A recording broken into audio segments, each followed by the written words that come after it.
Pay and interact with niche-specific Instagram influencers. Please understand that persona is the name of the game in Instagram. People follow personas. They're not following just because somebody has nice pictures. Most people can do that. Most people can manage to post nice pictures every once in a while. Instead, they're following personas because they have a distinct spin on whatever niche they're in. They have a distinct personality. They have a distinct point of view. Whatever the case may be, it has elements of some sort of cult. By cult, I'm not using that phrase in a negative way. Instead, people are looking for just a specialized knowledge from people who specialize in that type of information. There's a little bit of a cult dynamic going on here. When you have that kind of relationship with your following, they are more likely to give you the benefit of the doubt. They're more likely to click on the profile links of people you're giving a shout out to. That's real influence. And that's how a lot of products are sold on Instagram. For example, if you follow somebody who you can count on to publish the very best pictures on luxury watches that he or she actually wears, chances are you would sit up and pay attention when this person posts a picture of a really nice-looking big brand watch with the message 40% off on it. That would get your attention. You would then click on the link of the account that the person is shouting out to, or you can even type in the domain name or URL they mention and type in your discount code. That's how influence works. It's all about this cult of personality. Beware of fake influencers. Unfortunately, when word came out that online stores were paying good money to Instagram influencers for product placements and shoutouts, a lot of shady marketers started building fake accounts. Just how fake are these accounts? Well, first of all, they target certain niches. Next, they draw followers. The problem here is that the account itself is fake and the followers are fake. This is a serious problem because if you paid the person behind these accounts real money to post shoutouts, your shoutouts are going to fall on deaf ears.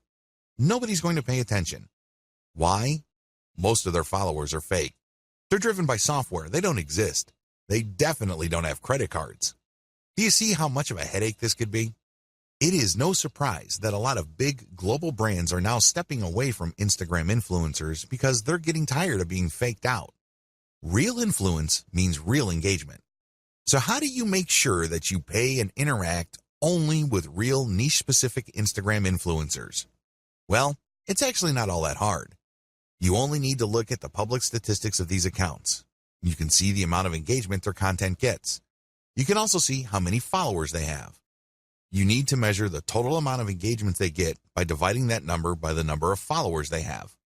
Look for a ratio. This is how you would know if there is enough engagement with that account. This is a way of seeing who's fake and who's not. You can also look at the content that they post. If they keep posting the same stuff over and over again, that might be a red flag. Also, look at the comments. Is there actual care taken in sharing? The 4 key signs of fake influence. So how do you know that you're dealing with a real influencer? After all, real influence means actual conversions. There are 4 telltale signs of fake Instagram influence. Sign number 1, equal following and follower ratio.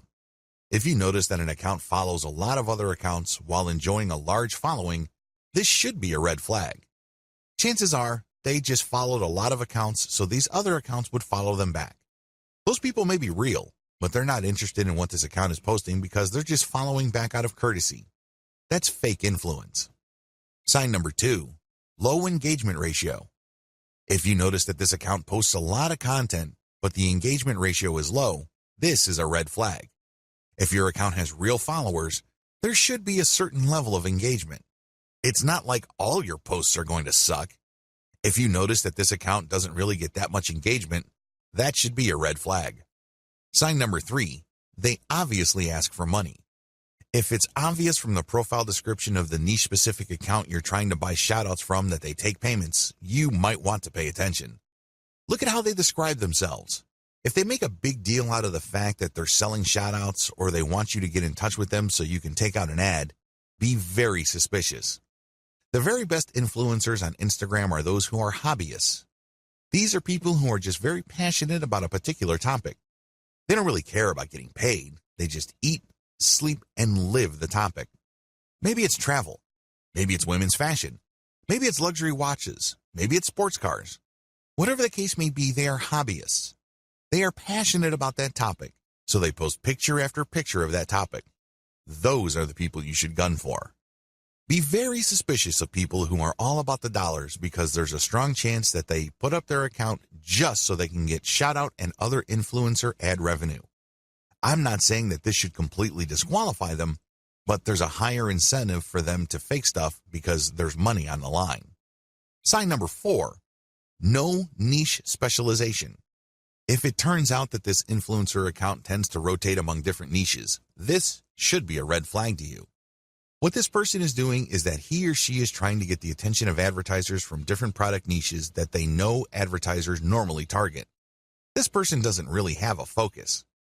Even in the off chance that this account is real, I can bet you that the traffic that this person gets is probably close to worthless.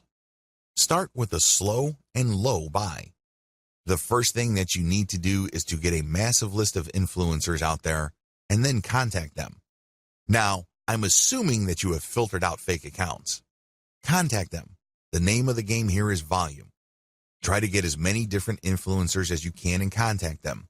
Ask them, can I buy for $5? Or whatever low rate you can come up with. The name of the game here is to get as many shout-outs and picture ad placements for as little money as possible. The next step is to track these campaigns and see which, if any, of those influencers can deliver real results. You should be able to come up with a top 3.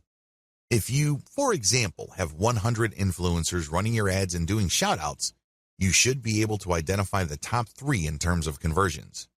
You own your online store, so you know whether you sold or not.